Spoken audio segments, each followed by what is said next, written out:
भाकरी आपल्या घरातला भात हा देहाला पुष्ट करत असेल, पण प्रसाद हा मनाला पुष्ट करतो, मनाला पुष्ट करतो. आता थोडं पुढे बोल.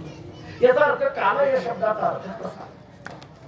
एक गोपाळ भगवंताच्या जवळ उभा आहे आणि भगवंताशी काही संवाद चाललाय त्या गोपाळाचा. आणखीन एक मला कधी कधी प्रश्न पडतो की काल्याच्या कीर्तनामध्ये गोपाळ, गोपिका, कृष्ण हे सगळे शब्द येतात. ते गोपाळ गोपाळ म्हणजे तरी नेमकं कोण हो? गोपाळ शब्दाचा अर्थ तरी काय? एक अर्थ सांगतो, ऐका. गो या शब्दाचा अर्थ गाई आणि पाळ या शब्दाचा अर्थ पालन करणारा, गायी राखणारा तो गोपाळ, असा एक सरळ अर्थ आहे. गायी राखणारा तो गोपाळ. किंवा अगदी साध्या सोप्या भाषेत बोलायचं झालं तर गुरं राखणारा.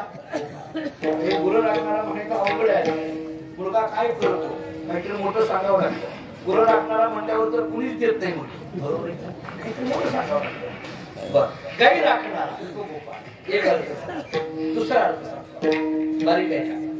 गो या शब्दाचा अर्थ आहे इंद्रिय आणि पाळ या शब्दाचा अर्थ आहे रक्षण करणं.